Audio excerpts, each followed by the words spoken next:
Selamat pagi teman-teman di Sonora Network. Apa kabar di pagi hari ini? Dan tentunya dengan semangat yang baru, apalagi Anda yang ingin mencapai kesuksesan, khususnya teman-teman marketing, teman-teman sales yang ingin meningkatkan penjualan Anda, yang ingin meningkatkan penghasilan Anda. Ini ada ilmunya pagi ini yang kita mau bagi-bagi, kita mau sharing bersama dengan pakar Sales Mastery, Bapak Eloy Salukus sudah bersama saya di studio Sonora Jakarta pada pagi ini. Apa kabar Pak Eloy?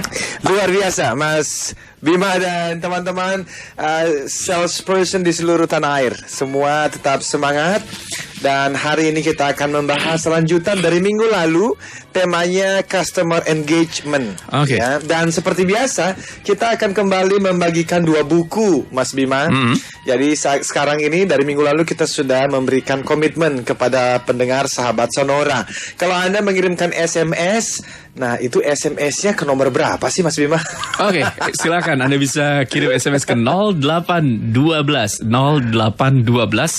1129200. Nah, ini atau mereka juga bisa telepon ya, bisa telepon di 0216337783. Mau tanya lo Twitter boleh Pak? Twitter juga boleh. Silakan. @Sonora FM 92 atau @Eloy Saluku ya. Okay. Jadi hari ini kita akan bagi satu buku, judulnya adalah Life Success Triangle. Itu buku motivasi yang saya jual dan menjadi national bestseller, juga hadir di seluruh toko buku Gramedia.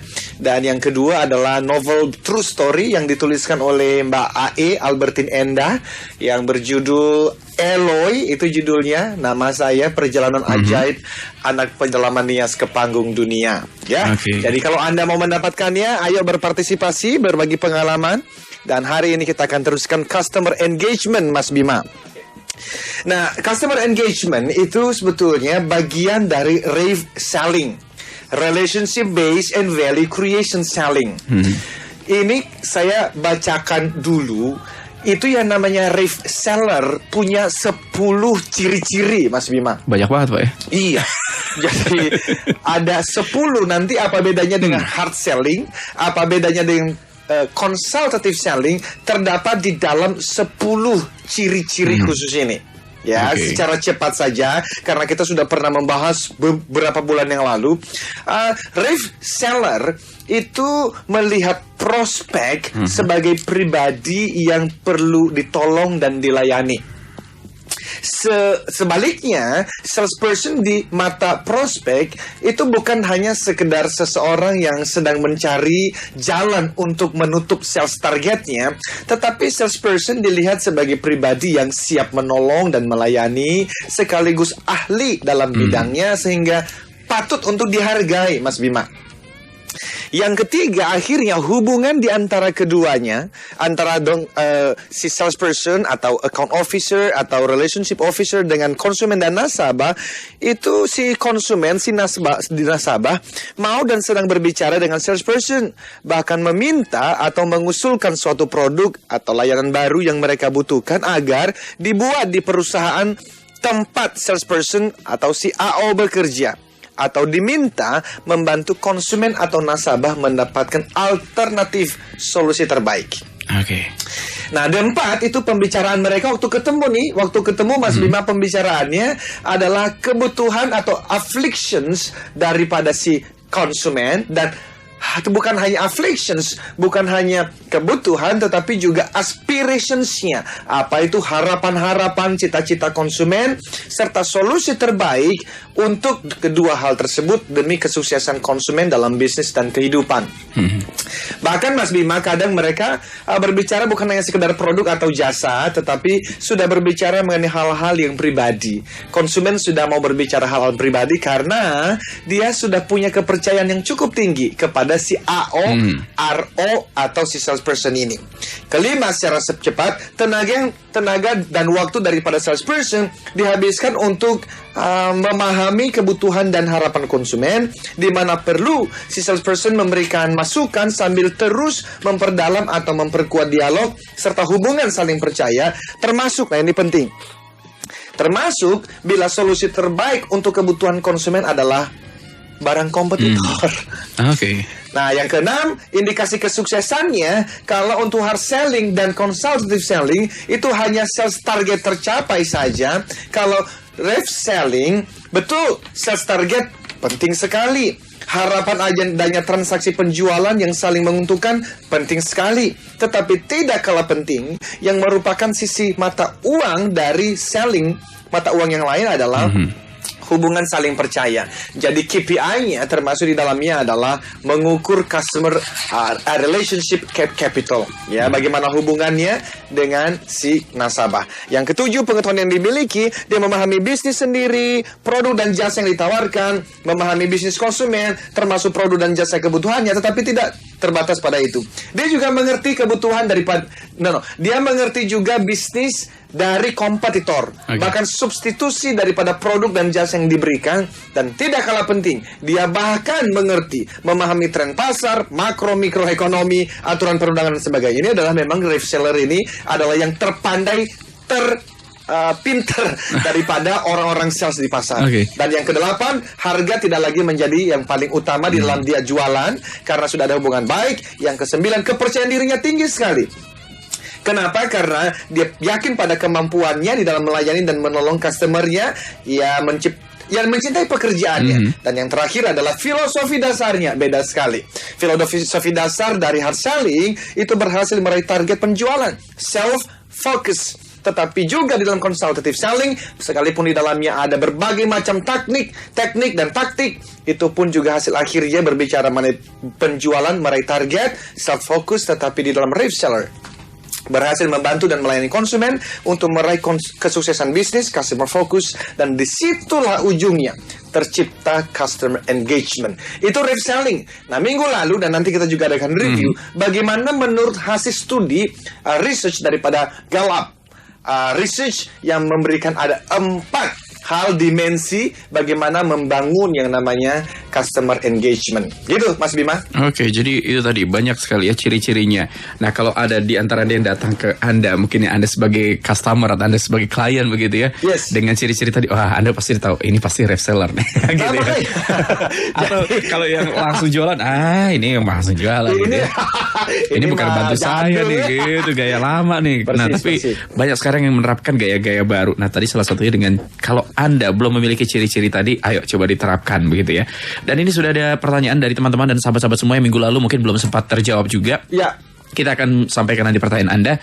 Dan silakan, yang mau gabung boleh lewat Twitter juga silahkan di @sonorafm92 atau @eloyseluku, ataupun juga Anda bisa telepon di 0216337783 atau lewat SMS 0812-112-9200. Kami siapkan ada 2 buku menarik dari tulisan Pak Eloy juga ya. Ini Life Success Triangle, ini dari Mbak Albertine Indah ya, yang itu saya tulis true story-nya ya.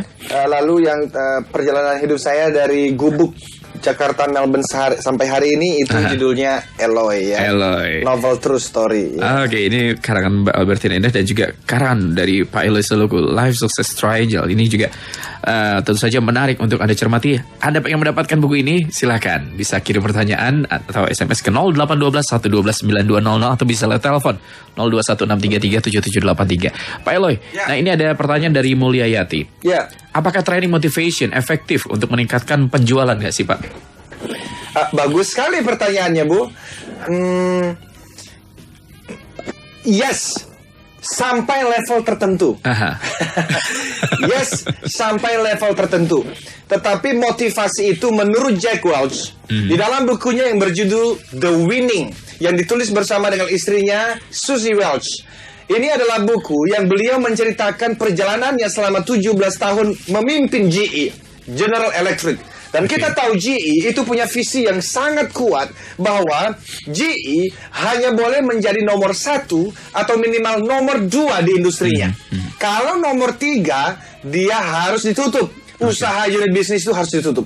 Sehingga di dalam buku ini, si Jack Welch yang menjadi CEO yang sangat terkenal di dunia mengatakan 60% waktunya itu diberikan untuk people development, untuk membangun manusia. Salah satunya adalah melalui training-training. Dan tentu saja salah satunya adalah motivational training. Namun menurut beliau, ternyata motivational training itu kalau tidak hati-hati dan termasuk soft skills yang lain, itu hanya bertahan 27 hari. Setelah 27 hari, ternyata motivasi itu seperti hilang. menguap, ditelan entah siapa. Jadi on fire hanya 27 hari aja, Pak. Persis. Itu sebab kalau saya memberikan training motivasi, saya pun dari awal sudah berbicara mengenai hal ini. Artinya, peserta yang ikut di dalam training motivasi tidak boleh berharap bahwa sekali saya ikut training motivasi, maka saya akan termotivasi sampai selamanya. Tidak. Di dalamnya ada pemahaman-pemahaman yang harus kita pahami bahwa ternyata motivasi itu harus terus dibangun dan harusnya motivasi yang terbaik datangnya dari dalam diri. Nah, bagaimana membangunnya?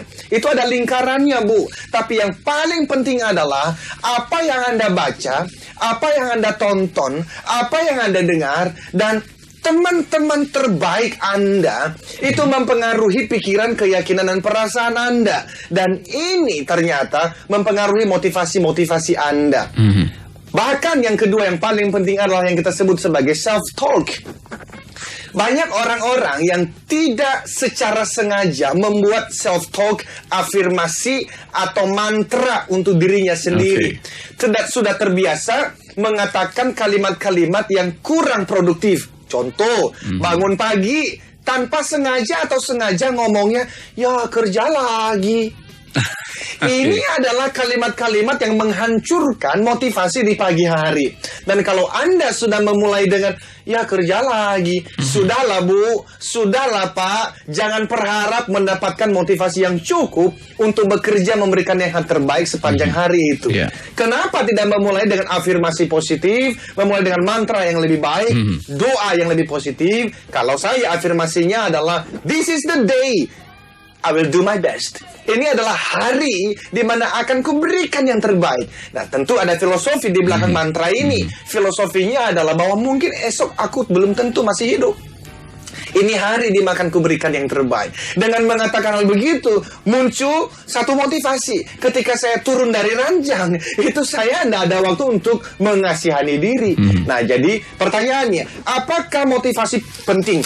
Yes, Ibu. Tetapi 27 hari. Setelah 27 hari, kalau peserta tidak membaca buku yang baik, tidak mendengar talk show seperti ini, tidak menonton film-film yang motivasi, nontonnya sinetron mulu misalnya, ya, atau dengarnya lagu-lagu yang cengeng terus, ya biarpun malaikat turun untuk memotivasi, motivasi itu akan hilang setelah 27 hari. Oke, jadi ini sampai level tertentu saja begitu ya. Sampai 27 hari kira-kira ya. Jadi dikatakan level tertentunya 27 hari. Setelah ke sana, Anda yang harus memotivasi dengan cara-cara tadi yang menarik gitu ya. Jadi repetition.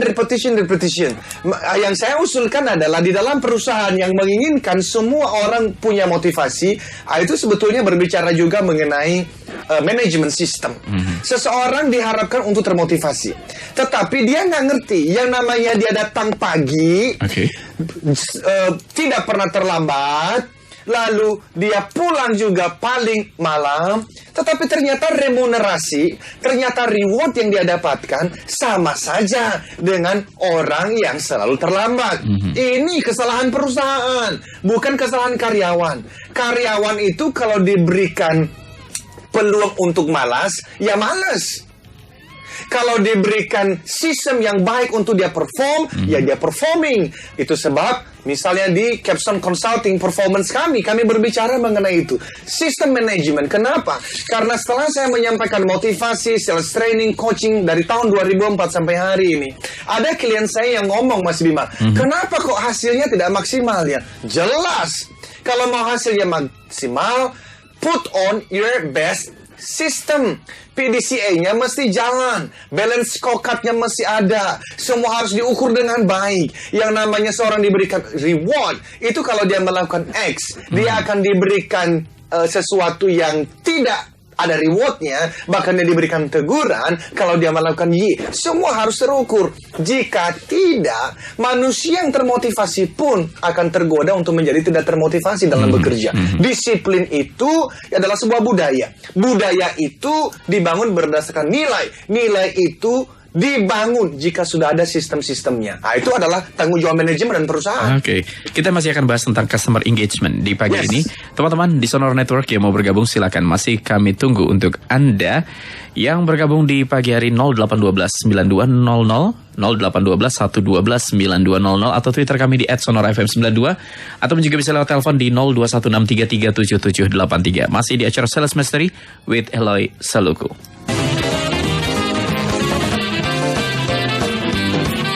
Stay tuned with us, Sonora Network.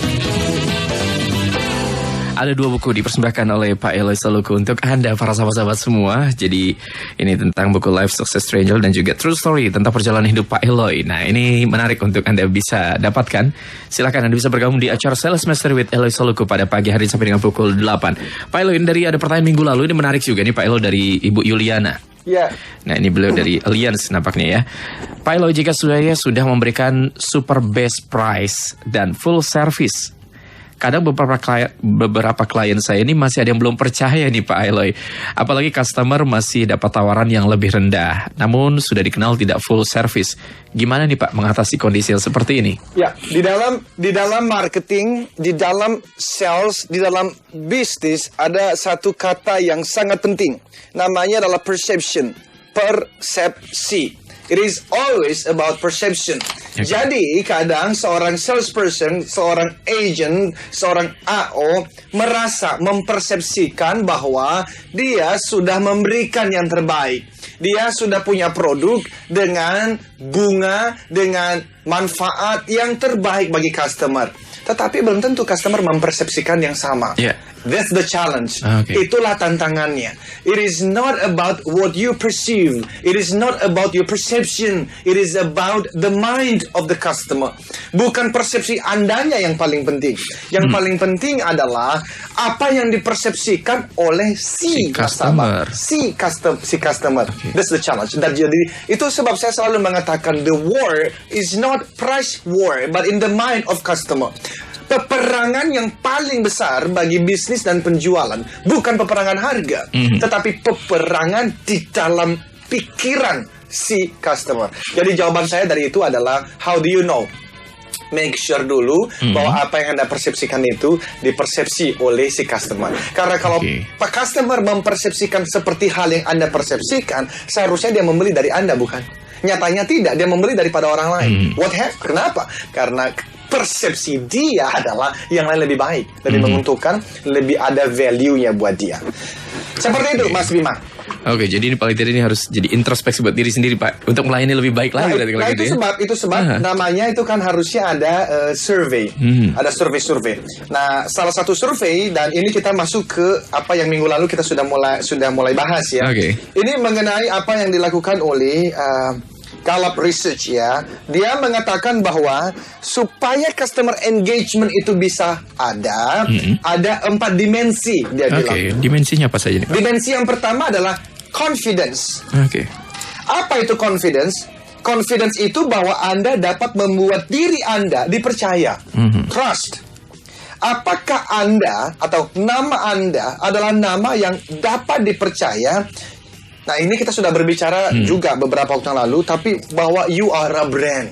Nama Anda itu adalah sebuah merek. Ketika orang mendengar nama Tony, apa sih yang muncul dalam benak, dalam pikiran konsumen nasabah Anda?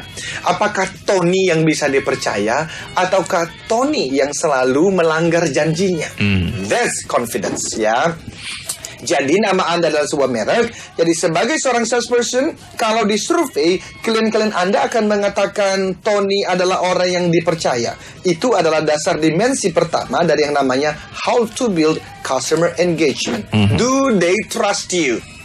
Apakah mereka percaya pada Anda? Yang kedua, dimensinya adalah integrity. Integrity itu, Mas Bima, itu semacam apakah Anda diyakini itu dapat menyelesaikan suatu masalah secara fair, adil. Klien Anda mengatakan, saya selalu diperlakukan dengan baik dan dengan adil oleh AO, RO, salesperson, agensi dari perusahaan XYZ ketika saya membeli barang tertentu. Jadi si customer ini merasa nggak diakal-akalin gitu, nggak dikerjain itu loh. Jujur begitu Pak ya. Anda jujur, mereka merasa diberlakukan dengan baik.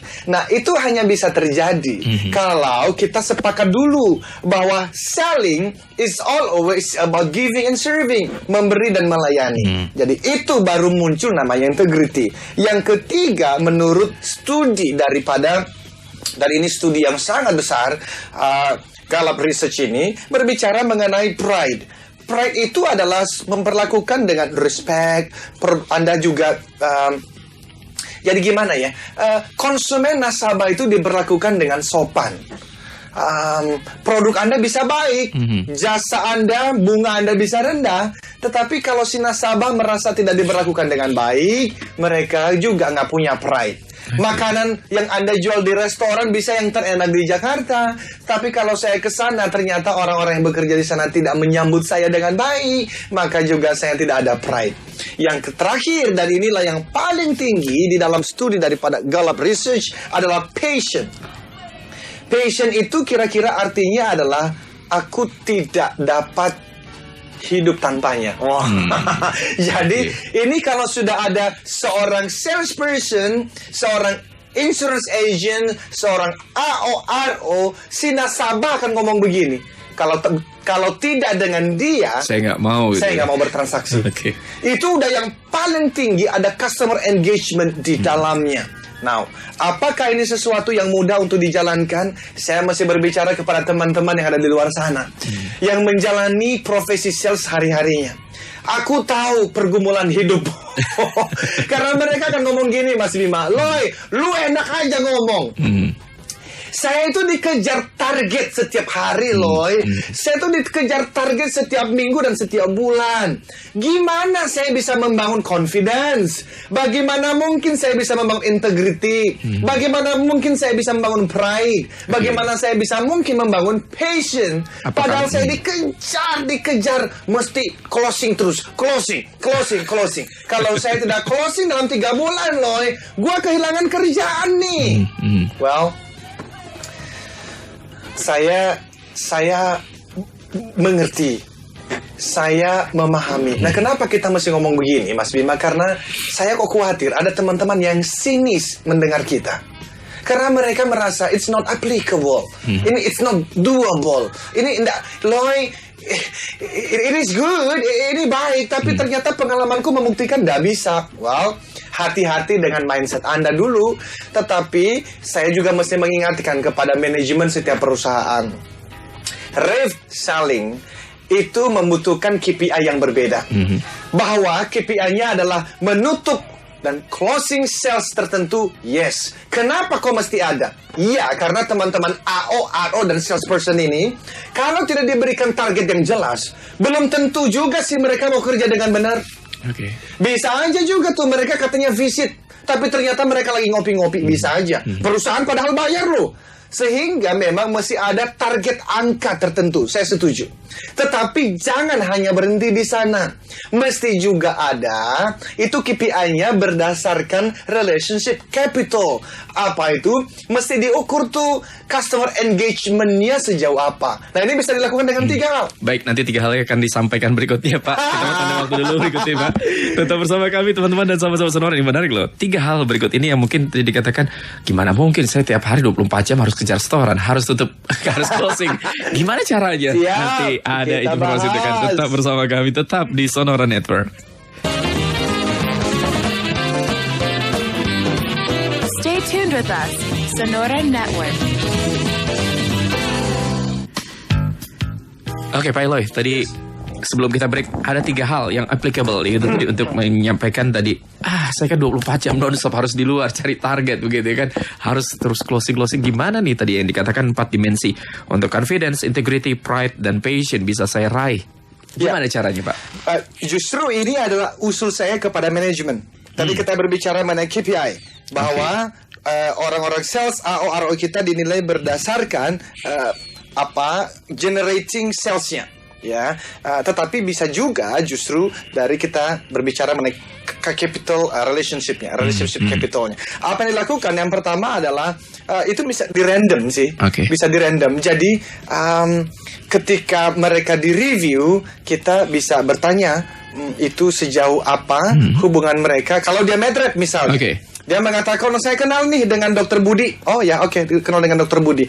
Kamu punya nomor telepon Dokter Budi? Oh ada. Boleh coba telepon Dokter Budi? Karena kalau dia telepon Dokter Budi dan Budi bisa mengangkat dan Dokter Budi menerima telepon itu dengan baik, dengan halo, apa kabar? Kita tahu ini sudah tercipta hubungan dekat dengan Dokter Budi tersebut. tadi. Okay. Tapi itu baru pertama, karena kan kita nggak bisa melakukan terus-menerus. Yang kedua yang bisa dilakukan adalah kita mesti memberikan survei. Survei itu saya usulkan kita bisa menggunakan 8 pertanyaan ini. Dan ini bukan customer satisfaction survey. Karena minggu lalu saya sudah berbicara mengenai customer satisfaction itu penting. Tetapi customer yang puas belum tentu engaged. Customer yang puas belum tentu loyal. Customer bisa puas tapi tetap dia pindah ke tempat lain ketika di tempat lain menjadi lebih murah. Customer engagement ada 2 hal, Mas Bima. Yang pertama adalah dia repeat order. Dia akan terus membeli di tempat kita. Dan yang kedua, dia akan merekomendasikan kita kepada orang lain. Itu yang kita kejar. Nah, di dalam kita melakukan survei engagement ini, ada minimal 8 pertanyaan. Dan ini juga bisa dilihat dari usul-usul yang diberikan dalam studi yang dilakukan oleh Gallup Research ini. Yang pertama adalah kita lakukan survei. Kalau kita berikan nama Tony, satu nama yang saya selalu percaya. Nah, itu nanti dibobot tuh dinilai 1 sampai 5 misalnya. Si customer menjawab apa? Si nasabah menjawab apa? Tentu 5 itu yang terbaik. Yang kedua, Tony selalu memberikan apa yang dijanjikan. Kalau dia berjanji jam 9 datang, dia datang jam 9. Kalau dia berjanji deliver pada 2 hari setelah tanda tangan kontrak, dia lakukan. Yang ketiga, Tony selalu memperlakukan saya dengan adil. Ini ditanya. Yang keempat, kalau ada masalah dengan produk atau jasa atau apapun, saya bisa dengan tenang untuk mendapatkan solusi yang memuaskan dari si Tony. Ini ditanya. Saya bangga menjadi customer dari perusahaan XYZ dan salesperson AORO si Tony. Yang keenam, saya Tony selalu memperlakukan saya dengan hormat. Tony atau perusahaan Tony, PT XYZ, perusahaan yang baik dan pas untuk saya. Saya tidak bisa membayangkan hidup tanpa perusahaan itu dan tanpa Tony. Ini di survei. Nah, tentu nanti bagi perusahaan adalah, saya mana ada waktu untuk melakukan. Well, selalu ada harga yang mesti dibayar. Dan kalau Anda mau mengukur, maka salah satu ukurannya adalah ini. Lakukan namanya Customer Engagement Survey. Dan ini pun juga kami bisa memberikan layanannya. Tapi yang paling penting adalah di dalam yang namanya Customer Engagement, Mas Bima, ini bicara mengenai beberapa kata kunci. Yang pertama, emosi. Emosi itu jadi berhubungan dengan personal. Jadi ada personal relationship di dalamnya. Ada emosi di dalam hubungan itu. Yang kedua, berbicara mengenai konsistensi. Konsistensi ini artinya in every transaction. Di dalam setiap pertemuan dengan nasabah, itu kita memberikan ke-8 pertanyaan tadi. Atau minimal kita punya filosofi, selling is always about giving and serving. Nah, giving and serving itu always, ini berbicara mengenai konsistensi. Nah, kalau berbicara mengenai konsistensi, berbicara mengenai authenticity. Apa itu?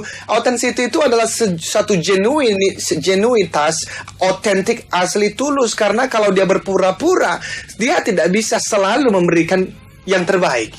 Itulah sebab filosofi dasarnya kita mesti sepakati dulu bahwa selling is about giving and serving, not just another sales tactics. Artinya, apa yang selama ini saya gaungkan mengenai selling adalah memberi dan melayani, itu bukan cuma sekedar taktik yang lain.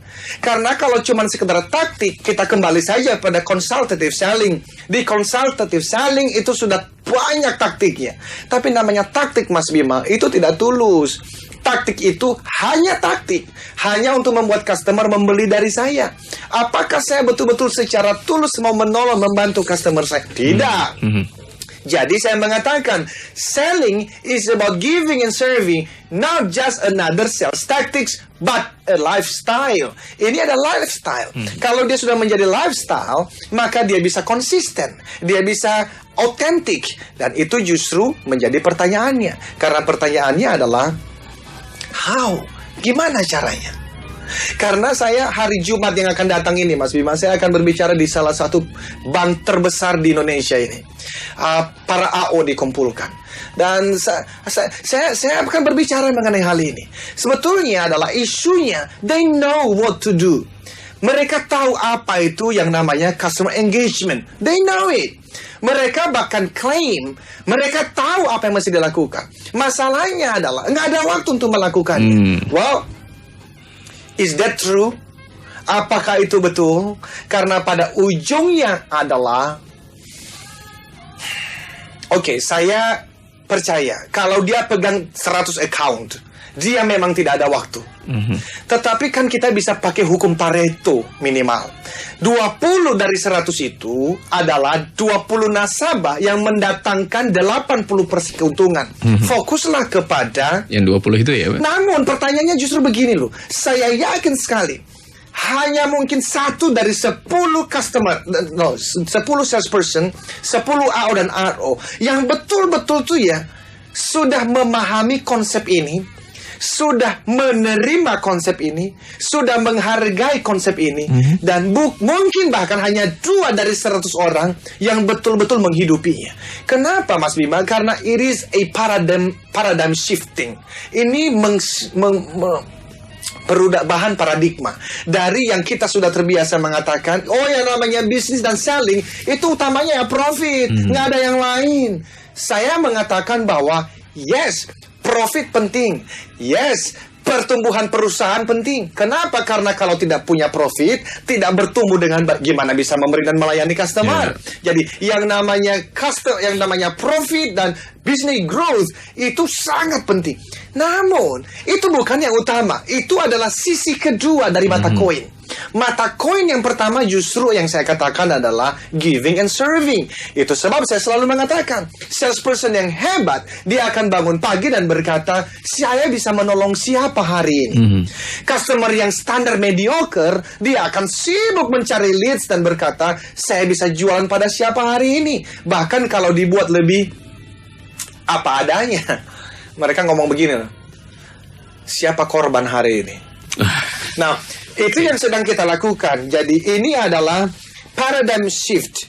Paradigm shift harus betul-betul memahami dulu mengenai prinsip dasar ini. Dan kalau sudah memahaminya, menerimanya. Kalau sudah menerimanya, mudah-mudahan menghargainya. Hanya dengan cara seperti itu, maka ini menjadi lifestyle. Ketika dia bangun pagi, dia tahu banget sih, hari ini kenapa sih saya masih bernafas? Saya bernafas ada satu tujuan. Dan tujuannya adalah menjadikan dunia menjadi lebih baik. Di dalam apa? Profesi saya sebagai salesperson. Caranya bagaimana? Serving and giving. Ini akan membuat seseorang itu tadi itu loh, melakukan apa yang dikatakan Gallup Research. Dia bisa memunculkan confidence. Dia bisa memunculkan integrity. Dia bisa memunculkan pride. Dia bisa bahkan menjadi seorang reseller yang punya sampai pada titik passion. Di mana di situ, Mas Bima, dia tidak lagi bekerja untuk mengejar uang dan jabatan. Uang dan jabatan sudah mengejarnya. Oleh karena apa? Di situ dia tidak perlu meminta-minta referensi. Karena customernya sudah dengan bangganya mereferensikannya kepada orang lain. Nah, it takes time. Saya tahu, ini takes time, ini takes proses, ini butuh konsistensi, ini butuh endurance, dan itu hanya bisa terjadi bagi orang-orang yang sudah memutuskan, kalau aku mati hari ini, aku mau mati sebagai seorang AO, sebagai seorang RO, sebagai seorang salesperson yang filosofi hidupnya adalah giving and serving. Nah, itu udah passion berarti kalau itu, gitu. Waduh, itu kita sampai ke sana. Wah, luar biasa sekali. Tapi kalau satu perusahaan punya 20% total AO seperti ini aja, wah, ini akan meledak. Meningkat nih pasti ya. Pasti. Pak, ini ada Astrid. Nah, ini menarik juga nih. Bagaimana Pak Eloy kalau nasabahnya nggak bisa pegang janji, sudah diajukan bunga tinggi sampai ke pusat dan sudah deal, sudah setuju gitu, saat mau diproses katanya hold dulu deh karena saya dapat penawaran lebih tinggi lagi. Gimana ya Pak ya? Reaksi terbaik padahal gondok alias kesal.com katanya. Pasti. Ini tadi emosi mulai nih gitu ya. Bu, Gimana, Pak, terima kasih ya. Dan ini kita sudah bahas beberapa minggu yang lalu, how to handling objections. Ada 20 objections. Dan kita hanya bahas mengenai price objections 1 bulan yang lalu. pada bulan Agustus. Tetapi yang saya maksudkan yang pertama begini. Ketika customer mengatakan, hold dulu ya, saya dapat penawaran yang lebih murah nih. Jangan langsung percaya bahwa itu adalah alasan yang benar. Karena customer bisa membuat 101 alasan. Tetapi sebetulnya itu bukan alasan yang benar. Seharusnya adalah kalau Anda mau konsisten, Anda terus membangun hubungan dengan orang ini. Dan kalau dia ada waktu, Anda mengatakan begini, Pak, you know, Bapak tahu saya mau memberikan yang terbaik. Kalau memang ada penawaran yang lebih baik untuk Bapak, it's okay. Tapi Pak, kalau boleh tahu, yang membuat Bapak mengconsider mereka dan bukan saya, kira-kira apa? Supaya ke depan saya bisa melakukan yang terbaik. Ini adalah butuh kejujuran, ini genuine, ini authentic yang saya sebutkan tadi. Pertanyaannya tapi, do you have time to do that? Are you willing to do that? Apakah Anda punya waktu untuk melakukan itu, untuk datang dan meminta waktunya? Ini pertanyaannya, karena kalau mau jujur, RO salesperson di seluruh dunia punya satu pola. Apa itu? Ketika ditolak seperti tadi, dia akan sibuk mencari yang lain karena dia sudah terlanjur gondok.com dengan si nasabah yang tadi. Padahal kalau dia saja sadar, di dalam ilmu sales, Anda harus ditolak 4 kali, Anda baru boleh mencari yang lain. Karena ternyata survei membuktikan setelah Anda ditolak 4 kali, kemungkinan besar Anda akan berhasil. Kenapa? Karena itu proses yang dibutuhkan untuk membangun trust.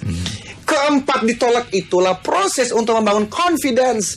Keempat kali ditolak itu membangun yang namanya pride dan patience. But the question is, are you willing to pay the price? Mau nggak Anda melakukan itu? Tapi kan, it is all about choice. Pada akhirnya pun Anda yang memilih. Tapi jawaban saya adalah jangan langsung percaya jawaban itu. Karena belum tentu itu jawaban yang benar. Bisa jadi dia mau ngomong, I don't like you. Iya, dia bisa aja ngomong, gue gak suka sama lu. Cara lu ngomongnya gak menghargai gue.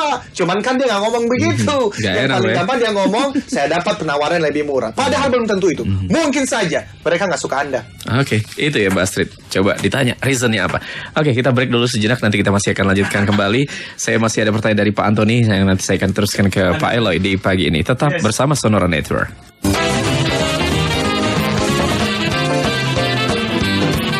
Stay tuned with us, Sonora Network.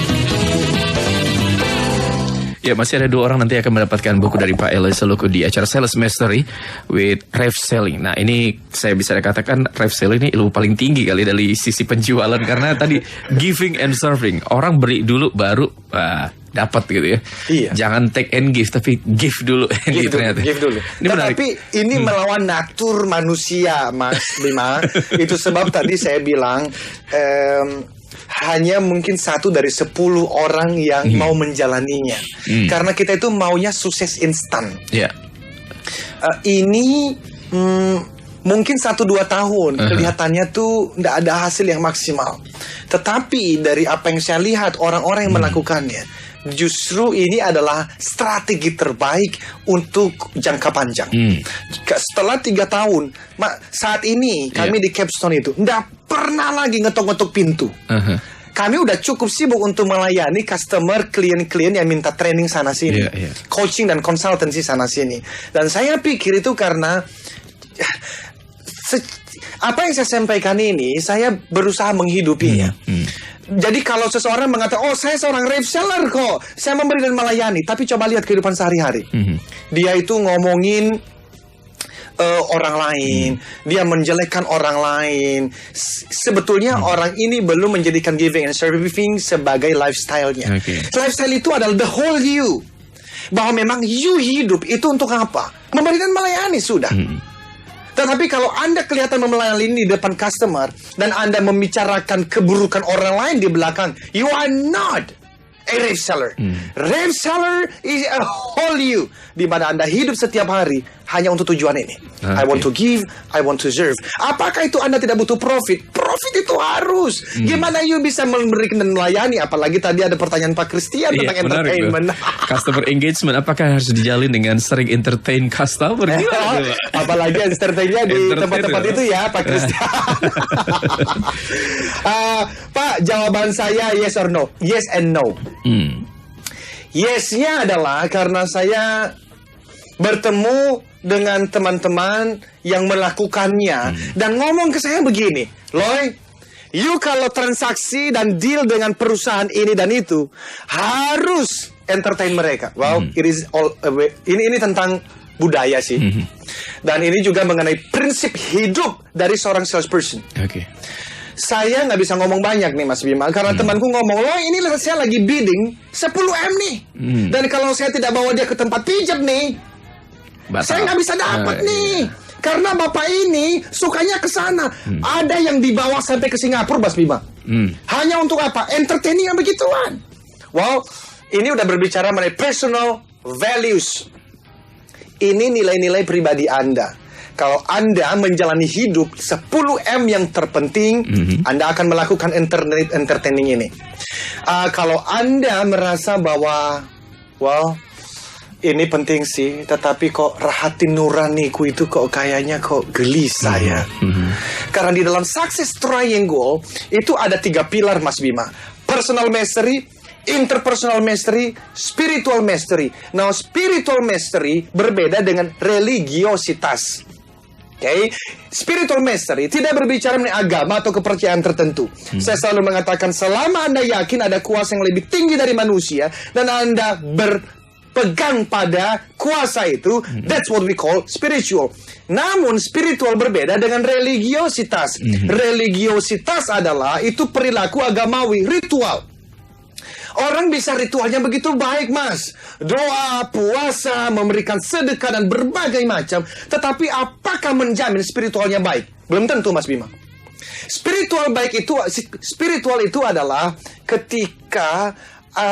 contoh, Mas Bima, ini kita masih ada waktu ya? Ya, sedikit lagi, Pak. Sedikit lagi. Seperti misalnya saya habis training, saya pulang malam, saya sampai di tempat, di rumah, istriku sudah tidur, anak-anak sudah tidur, pembantu katakanlah, waktu pulang lebaran kemarin tidak ada di rumah. Di atas meja saya kelaparan, nggak ada makanan. Lalu pagi-pagi saya bangun 4:30. Juga ternyata di meja nggak ada makanan. Istriku dan anak masih tidur. Ketika saya pergi, istriku dengar dia bilang, "Papi, itu di dapur ada sampah, tolong dibuang sekalian." Saya akan banting pintunya dan saya akan mengatakan, "Kamu ini istri macam apa? Istri pulang tidur, istri pergi tidur." By the way, istri saya nggak seperti itu. Ini hanya contoh saja. Lalu saya pergi dan saya tidak merasa bersalah sama sekali. 2 minggu kemudian, katakanlah saya bertemu dengan spiritual yang baik. Saya mengerti apa itu spiritual, lalu saya pulang. Ketika saya pulang, kejadiannya persis sama seperti 2 minggu sebelumnya. Saya pulang tidak ada makanan, istri sedang tidur. Saya bangun pagi, istri masih tidur, tidak ada makanan. Waktu saya pergi, istri bilang, "Papi, itu sampahnya sekalian." Pertanyaannya, apakah saya masih bisa banting pintu dan marah-marah? Jawabannya masih. Tapi bedanya adalah, Mas Bima, ketika saya sampai di dalam mobil, hatiku mulai gelisah. Kenapa hatiku gelisah? Karena hatiku sudah bukan lagi hati 2 minggu yang lalu. Hatiku sudah diubahkan. That's spiritual.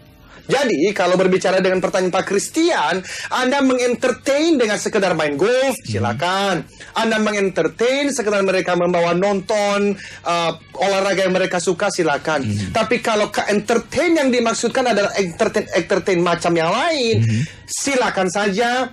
Tetapi saya tidak mendukungnya. Oleh karena kalau Anda punya spiritual yang baik sih, hatimu pasti gelisah. Hati nurani berbicara. Hatimu pasti gelisah. Oke, Pak Eloy, sayang sekali waktu kita terbatas. Minggu depan ini pertanyaan-pertanyaan yang belum Cepat terjawab. sekali ya.